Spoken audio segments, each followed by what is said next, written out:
नमस्कार दोस्तों। आज इस वीडियो के अंदर मैं आपको एक लेटेस्ट जॉब अपॉर्चुनिटी के बारे में बताने वाला हूं। यूपीएससी के द्वारा यहाँ पे जॉब अपॉर्चुनिटी सभी के सभी लॉयर्स के लिए लाई गई है और बहुत अच्छी अपॉर्चुनिटी है और इतनी सारी वैकेंसीज हैं। और इस जॉब के लिए तो मैं आपको रिकमेंड 100% करूंगा कि अप्लाई जरूर करिएगा। एप्लीकेशन फॉर्म्स ओपन अप हो चुके हैं। 25 रुपए का फॉर्म है। मैं आपको पूरा का पूरा इसकी पीडीएफ दिखा देता हूं। और जरूरी बात यह है, आप लोग मेरा टेलीग्राम ग्रुप ज्वाइन कर लेना। वहीं पे इसकी पीडीएफ भी मिल जाएगी, सारी की सारी अपडेट्स भी मिल जाएंगी। तो डिस्क्रिप्शन बॉक्स के अंदर लिंक अवेलेबल है और उसके बाद में मैं आपको, जब ये वीडियो अपलोड हो जाएगी ना, मैं आपको कमेंट बॉक्स के अंदर भी पिन कर दूंगा ताकि इजीली आप ज्वाइन हो सकोगे। चलो हम एडवर्टाइजमेंट एक बार ओपन अप करते हैं।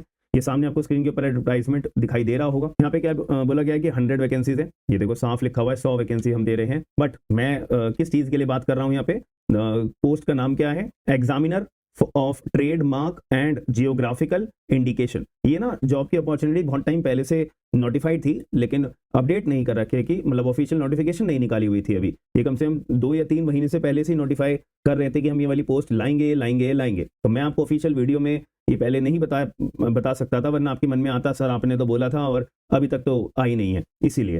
ठीक है, तो ये परमानेंट जॉब है, याद रखना। ये कोई ऐसी टेम्परेरी जॉब नहीं है। Controller and general patents design trademark के अंदर आई हुई है, डिपार्टमेंट ऑफ प्रमोशन वगैरह वगैरह। अब मुद्दे की बात ये है, 100 वैकेंसीज को ना स्प्लिट करा हुआ है। अब अगर मैं जनरल के लिए अप्लाई कर रहा हूं तो 48 बंदों को चुनेंगे, ईडब्ल्यूएस के लिए 9, ओबीसी के लिए 20, एससी के लिए 17, एसटी के लिए 6 और 8 सीटों को रिजर्व करके रखा हुआ है।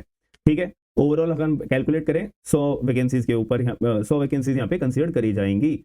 ठीक है जी। और इसमें लिखा है भाई जो 100 वैकेंसीज है ना, उनमें से 8 वैकेंसीज को हमने रिजर्व करके रखा है जो पीडब्ल्यूडी कैटेगरी के है। ठीक है, 100 में से 8, यानी कि मुद्दे की बात है 92 वैकेंसी है, 92। चलो आगे बात करते हैं। मैं बिल्कुल बेसिक बात बताऊंगा। अगर मैं जनरल के लिए अप्लाई कर रहा हूं तो भाई 30 साल की उम्र, और ये 7 पे लेवल का पे स्केल है। कमेंट बॉक्स के अंदर आप लोग मुझे बताइएगा। मैं इतनी सारी वीडियोस बनाता हूं और उसके अंदर पे स्केल के बारे में बताता हूं, तो किसका पे स्केल क्या होगा। एक बार एक बहुत अच्छा पे स्केल है। ठीक है, और ओबीसी के लिए 33, एससी के लिए 35, पीडब्ल्यूडी के लिए 40। अब देखो बहुत लोगों को निराशा इस बारे में होगी, एज लिमिट यार जनरल वालों के लिए 30 साल रखी गई है। एटलीस्ट 32 साल तक यहाँ पे कंसिडरेशन में रखना चाहिए। वैसे ही वैकेंसी इतनी कम आती है और बाकी आप चीजें जानते ही हो।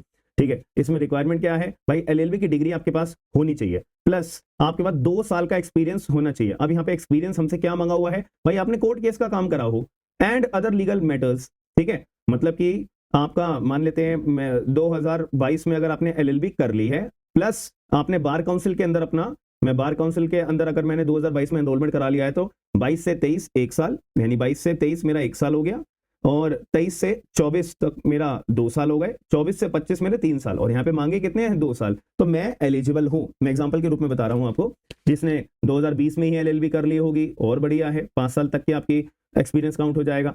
2023 में तो 23 से 24, 24 से 25 तक आप अपना 2023 वाले ही जिन्होंने एलएलबी बार काउंसिल में एनरोलमेंट करा लिया है वो एलिजिबल हैं इस जॉब के लिए अप्लाई करने के लिए। याद रखना मेरी बात। ठीक है, अब आप लोग सोच रहे होंगे सर इतना ये एक्सपीरियंस का आपको प्रूफ के तौर पे क्या शो करना पड़ेगा। याद रखना भाई, आपको प्रूफ जब फॉर्म फिल कर रहे होंगे ना, आपको अपना बार काउंसिल बार एसोसिएशन से सर्टिफिकेट आपने बनवा लिया हो, पहले भी कभी बनवा लिया है, उसमें है एलिजिबल आप, अगर 2 साल का एक्सपीरियंस में मेंशन है, दैट्स इट। वो आपको बार एसोसिएशन वाला जो एक्सपीरियंस सर्टिफिकेट है वो आपको अपलोड करना पड़ेगा, जब भी काम बनेगा। याद रखना, वो अपलोड करना मैंडेटरी है, मैंडेटरी है, मैंडेटरी है, वरना फॉर्म फिर आपका जाएगा नहीं, फिर रिजेक्शन लिस्ट निकलेगी, उसमें तुम्हारा नाम आ जाएगा। बार बार ये बात मैं बोल रहा हूँ।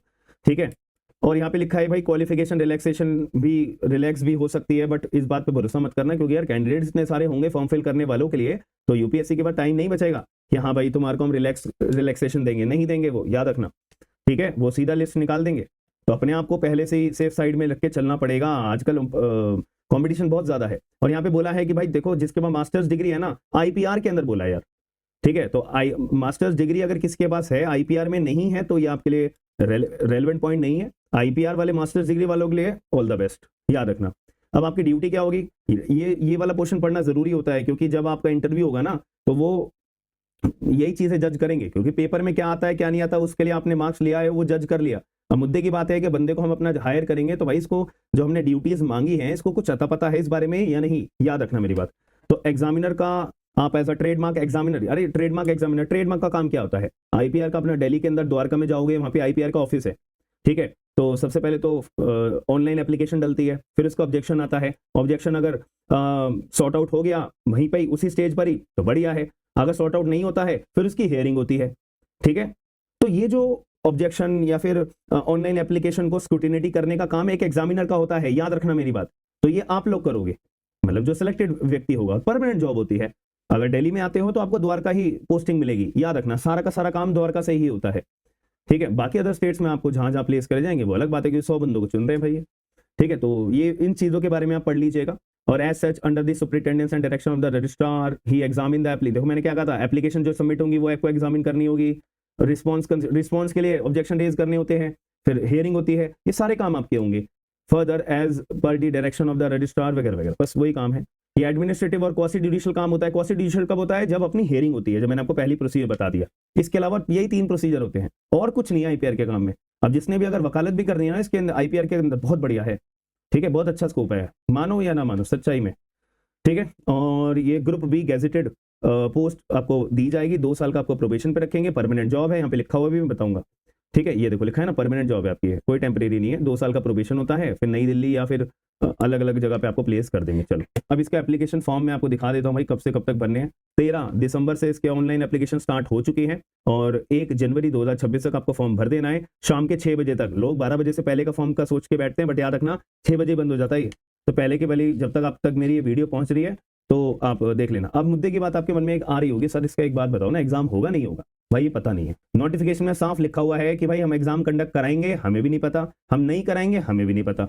इन्होंने साफ ये बात बोल दी है। मैं आपको शो भी कर देता हूं, कहीं आपको लगे सर आप झूठ बोल रहे हो। ये देखो यहाँ पे ये वाला पोर्शन इंपॉर्टेंट का यहाँ पे इन्होंने कॉलम डाला हुआ है, यहाँ पे लिखा है the category wise minimum level of suitability is in interviews. Interview he conduct हम करवाएंगे आपका, irrespective of whether the selection made only by the interview or by recruitment test RT जिसे बोलते हैं। तो जो रिजर्व वाले, जो जनरल वाले हैं उनके लिए 50 नंबर है क्वालिफाइंग मार्क्स, ओबीसी वालों के लिए 45, schedule caste schedule tribe PW के लिए 40 मार्क्स है 100 में से। बट इन्होंने बोला है कि भाई ये 2 पॉइंट्स के अंदर अगर जो अथॉरिटी है उन्होंने केवल इंटरव्यू का सिलेक्शन रखा तो 50, 45 और 40 नंबर लाओगे तो आप क्वालिफाई हो जाओगे। लेकिन अगर अथॉरिटी ने रिक्रूटमेंट टेस्ट पहले रखा फिर उसके बाद इंटरव्यू रखा तो हम वो प्रोसेस चालू करेंगे। तो अभी ये फिक्स नहीं है, जितनी जितनी एप्लीकेशन आएगी उसके ऊपर ये डिपेंड करेगा कि कैसे हमें अपना सिलेक्शन करना है, कैसे नहीं करना है। याद रखना मेरी बात, बस यही बात है, दैट्स इट। तो आई होप मैंने जो आपको ये वीडियो के माध्यम से ये चीज़ समझाई है तो आप तक पहुंच गई होगी। जितने भी लोग इंटरेस्टेड होंगे इस जॉब को अप्लाई करने के लिए, एक बार कमेंट बॉक्स के अंदर बताइएगा और वीडियो को लाइक करके लोगों तक शेयर करके अपडेट जरूर करिएगा। और इसकी पूरी पीडीएफ चाहिए तो एप्लीकेशन, हमारा एप्लीकेशन भी है smart and legal guidance, plus आप टेलीग्राम ग्रुप भी है स्मार्ट एंड लीगल गाइडेंस के नाम से, आप लोग ज्वाइन कर लो, वहाँ पे पीडीएफ अवेलेबल होगी। बाकी ऐसी लेटेस्ट अपडेट जानने के लिए अगर चैनल को सब्सक्राइब नहीं कराए तो स्मार्ट एंड लीगल गाइडेंस हमारे यूट्यूब चैनल जहाँ पे वीडियो देख रहे होंगे सब्सक्राइब कर लीजिएगा। बाकी मिलते हैं नेक्स्ट वीडियो के अंदर। थैंक यू, धन्यवाद।